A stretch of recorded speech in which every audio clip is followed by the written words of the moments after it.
Agora que tem um gerador de corrente alternada ligado em série com um resistor e vamos colocar aqui um diodo polarizado dessa maneira. Vamos monitorar nesse circuito, então usando o nosso osciloscópio, então aqui está o nosso cabo coaxial, a diferença de potencial na entrada entre os pontos A e B. Então vamos colocar o cabo do sinal aqui em A e a nossa referência aqui em B. Isso com o canal 1. E vamos monitorar com o canal 2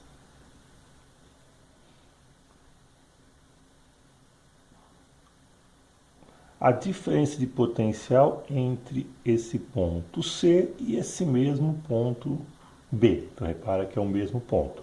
Tanto que nós vamos colocar também a malha no mesmo ponto e o sinal vai vir aqui no ponto C.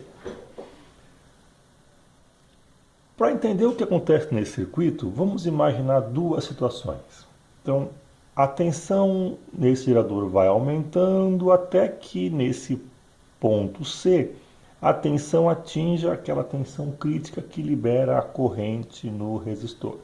Então, enquanto a tensão for menor do que a tensão crítica que libera a corrente no diodo, esse circuito pode ser visto como se fosse um circuito com um resistor, porém um circuito aberto, por onde não flui corrente.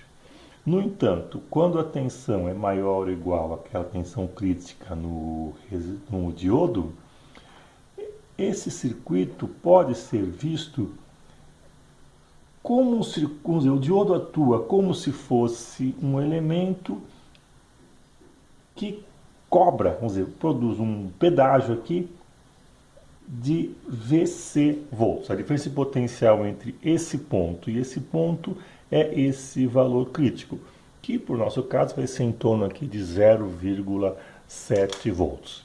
Então vamos tentar imaginar o que vai acontecer no osciloscópio quando a gente coloca no canal 1 o potencial entre os pontos A e B. Vamos supor que o potencial seja esse aqui, ou seja, é o sinal de entrada de um gerador senoidal, como deve ser normal. Bom, o que acontece quando nós monitoramos o sinal em B? Então, repara que enquanto o sinal, a tensão do potencial nesse ponto é menor do que a crítica, esse circuito atua como se fosse aqui um circuito aberto.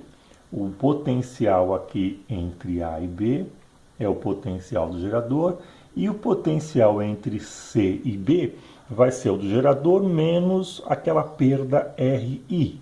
Mas se isso não tem corrente, essa perda é zero. Então o potencial entre A e B é igual entre C e A.